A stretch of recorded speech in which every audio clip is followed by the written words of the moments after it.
I'm Brittany Lewis with Forbes Breaking News. At an event on Thursday, Florida Governor Ron DeSantis mocked President Biden's recent appearance on Jimmy Kimmel Live. Touting his own record as governor, the potential 2024 Republican presidential contender derided the president for, quote, bumbling around on late-night TV.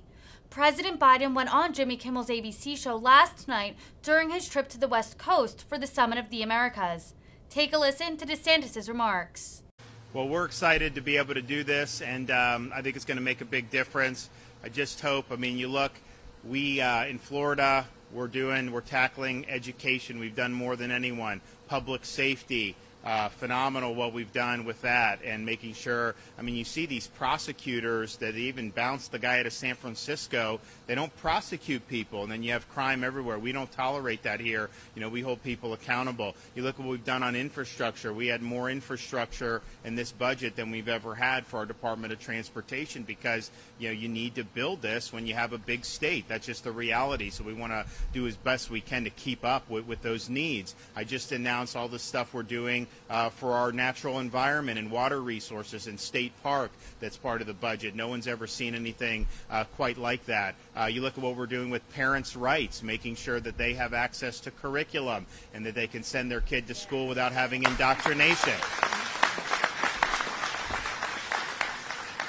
And so we're across, and the border. We are fighting Biden at the border too. They say, "Oh, you're not a border state. What do you care?" The fentanyl comes to Florida, and a lot of these people try to come to Florida. And so we have a responsibility to be fighting back. And so we have a case on catch and release up here in Northwest Florida in federal court. We're winning. I think we're going to win that. I'm going to sign a bill very soon that will be effective July 1st. The contractors are going to get penalized if they dump illegal aliens in Florida from the border.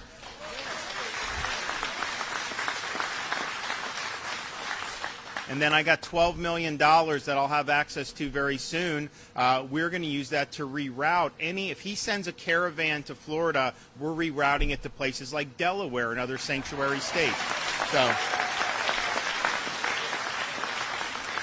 and you see there's a massive, massive caravan that's coming towards the southern border right now. And what is Biden doing?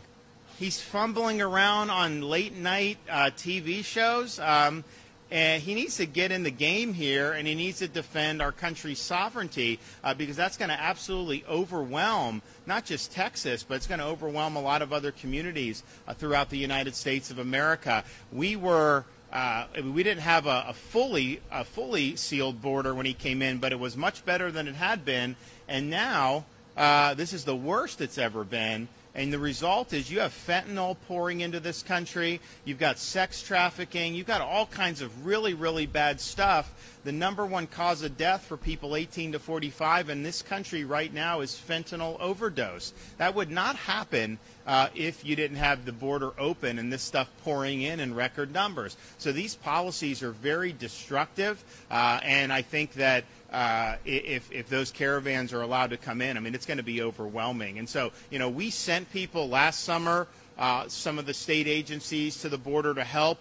But what would happen? They let them come across, and then you give them to the feds, and the feds just release them anyways. What they need to do, Texas should just send them back across the border. Who cares what the feds are saying? They're not doing their job, or not let them come across the border to begin with, because they go right across the river. They just walk right across. No one's stopping. So, some pushback I think would be good, and I would send people to help with that if that was what it was done, where it was really, really making a difference. But to just kind of stop somebody, hand off to border, and then the border releases them anyways. I'd much rather have our folks here to be able to protect Floridians, and we are doing that with we're looking for any caravans coming on the interstate or any of these other roads. We've got people deployed. We're working. Fortunately, we've not. Well, on one hand, fortunately, we haven't seen any big caravans sent to Florida. On the other hand, it's easier if that's the case to see it, because if people are trickling in one or two at a time, that's much more difficult to be able to know, because obviously you got a lot of people coming and going from the state of Florida. But I don't think there's been very many government failures quite as big as the failure of the border in the last year and a half. It's just been absolutely catastrophic.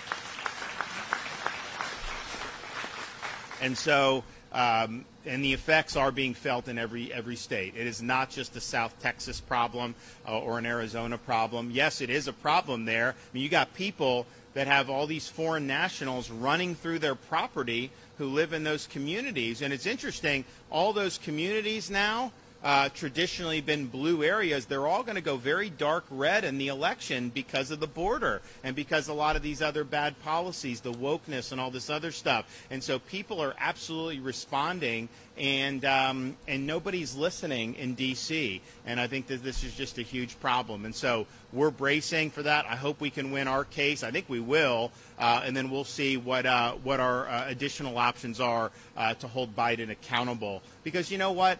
This is not a choice. When you take an oath to support and defend the laws and Constitution of this country.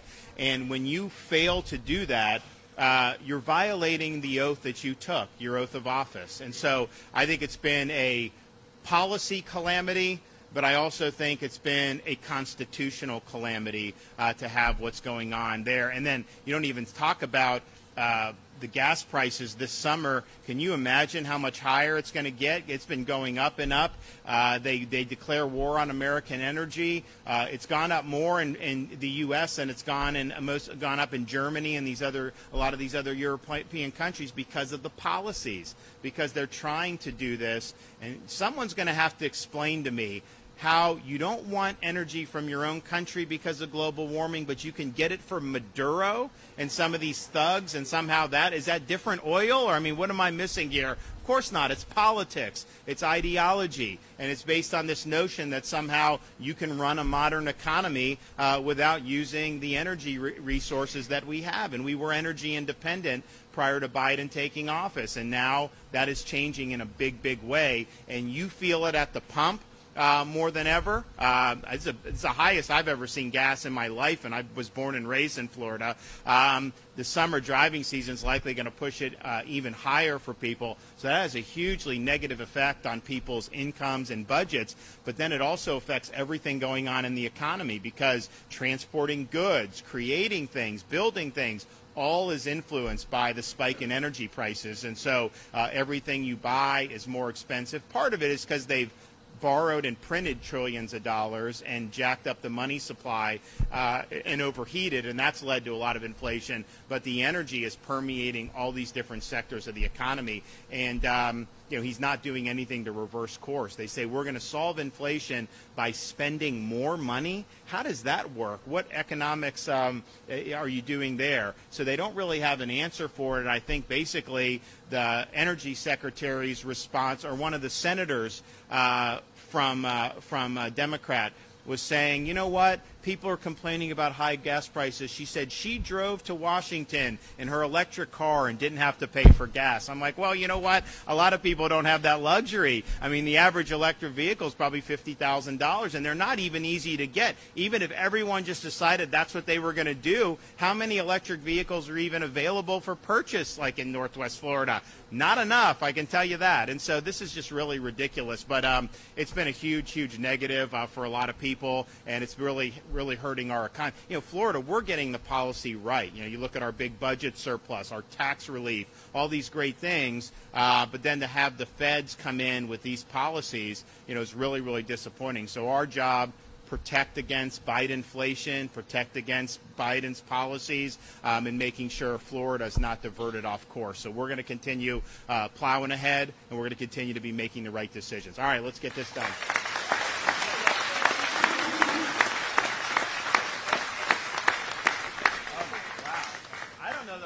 Done 6 in one sitting, so this is a lot.